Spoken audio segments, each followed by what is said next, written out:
سیدنا قاسم بن حسن علیہ السلام، آپ امام حسن کے بہت ہی پیارے شہزادے،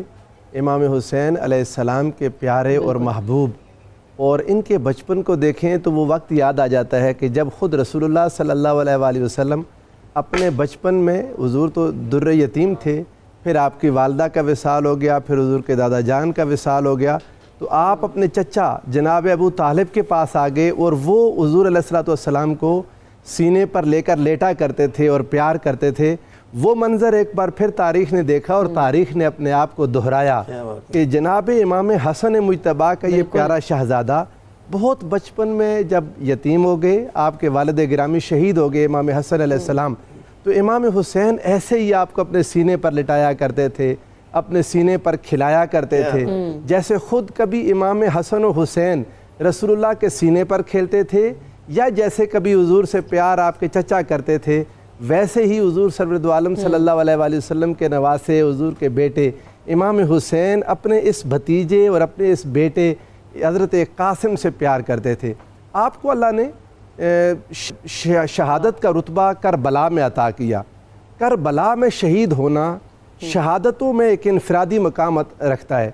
امام حسن مجتبیٰ جو آپ کے والد گرامی تھے، انہیں رسول اللہ صلی اللہ علیہ وآلہ وسلم کا حسن عطا ہوا تھا، اور حسن مصطفیٰ کریم سے ایک حصہ ملا تھا کہ جب آپ امام حسین کے شہزادے علی اکبر اور جناب عباس مدینہ کی گلیوں میں نکلتے، یہ قمر بنی ہاشم تھے جناب قاسم، جناب علی اکبر کی خوبصورتی، پھر حضرت عباس کا حسن، جب یہ لوگ نکلتے تو مدینے میں لوگوں کو یوں لگتا جیسے سورج اور چاند زمین پر نکل آئے، اور خوبصورتی کا یہ عالم تھا۔ ان کو اللہ نے جو شہادت کا مقام عطا کیا، ایک تو یہ بات یاد رکھنے والی ہے کہ شہادت ویسے ہی انعام یافتہ بندوں کا مقام ہے۔ اللہ تعالیٰ نے جن بندوں کو انعام یافتہ قرار دیا ان میں نبیین، صدیقین والشہداء والصالحین، قرآن نے کہا، اور شہداء میں بھی پھر اس جنگ میں شہید ہونا جس کا ذکر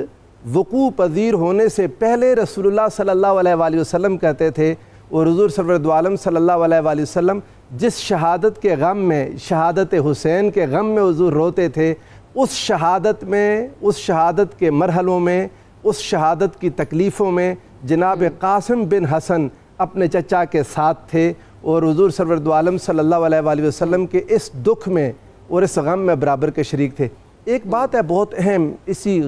آپ کے اس مارکے کے بارے میں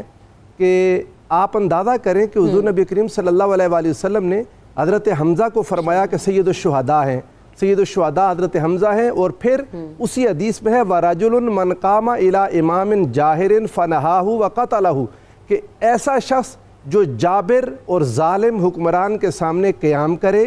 اسے ظلم سے منع کرے اور وہ اسے قتل کر دے، فرمایا وہ بھی سید الشہداء ہیں۔ اور ظلم کے سامنے کھڑے ہونے کی سب سے بڑی مثال سیدنا امام حسین علیہ السلام ہے کہ ظلم کے سامنے قیامت تک جو لوگ کھڑے ہوں گے ان کے سامنے سیرت امام حسین ہوگی۔ اب اس جنگ میں جو ظلم کے سامنے اور میرٹ کو ختم کرنے والے اس نظام کے سامنے کھڑے ہونے میں امام حسین کا ساتھ جنہوں نے دیا، یہ حضرت قاسم تھے۔ حضرت قاسم کو اللہ نے بے انتہا حسن عطا کیا تھا۔ آپ کے بارے میں کوئی ایک شاعر نے بہت خوبصورت شعر کہا، آپ سن لیں، نبی کے پیارے علی کے طاہر، نبی کے پیارے علی کے تارے، حسن کا گوہر جناب قاسم، نبی کے پیارے علی کے تارے، حسن کا گوہر جناب قاسم، جمیل و اجمل، کریم و اکمر، حسین و اطہر، حسین و اطہر جناب قاسم۔ یہ اللہ تعالیٰ نے آپ کو اتنا حضور علیہ السلام کے خاندان میں جب حسن کے اس پیکر کو لوگ دیکھتے تھے تو آپ کو امام حسن مجتبیٰ یاد آتے۔ اور آپ کا بچپن، یہ ایک بات بہت ہی اہم ہے کہ آپ نے بچپن میں جب آنکھ کھولی امام حسن مجتبیٰ کی شہادت ہو گئی، اس سے لے کر کربلا تک، یعنی یہ زمانہ انتہائی مشکل کا تھا اہل بیت اطہار کے لیے اور اہل بیت مصطفیٰ کریم علیہ السلام کے لیے۔ امام حسن جب شہید ہو گئے، اس کے بعد امام حسین تھے۔ زمانے کے حالات یہ تھے، مسجد نبوی میں مروان جیسا شخص جمعہ کے خطبے دیتا اور سیدنا مولا علی المرتضیٰ اور امام حسن مجتبیٰ کے اوپر یعنی ان پر اعتراضات کرتا اور سب و شتم کرتا۔ یہ زمانے میں آپ نے بچپن اس حالات میں گزارا کہ امام حسین کرب میں تھے، تکلیف میں تھے، میرٹ کا ختم ہوتا آپ کو نظر آ رہا تھا، اور آپ یہ بات سمجھیں کہ جب بھی کبھی کسی بہت ہی مین جگہ پر، جیسے خلافت اور حکومت کی جو مین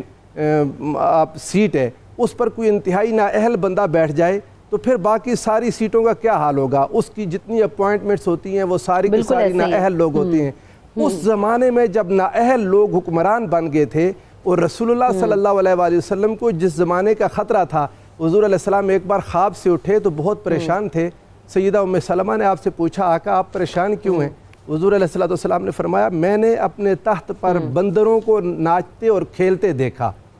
وہ زمانہ جب آپ سے اس کی شرح میں محدثین نے لکھا یہ بات کہ یہ جب غلمان اور آوارہ بچے حضور علیہ السلام کے تخت پر آ کر بیٹھ گئے اور حکمران ایسے آوارہ اور خراب لوگ نکل آئے کہ جنہیں اہل بیت اطہار کا کوئی شرم و حیا نہیں تھی، اس زمانے میں آپ کا یہ بچپن اور لڑکپن کی سرحد میں آپ نے قدم رکھا۔ اور امام حسن مجتبیٰ کے یہ بیٹے امام قاسم انتہائی نرم دل، انتہائی محبت کرنے والے، انسان تو انسان، جانوروں اور پرندوں کا خیال رکھنے والے،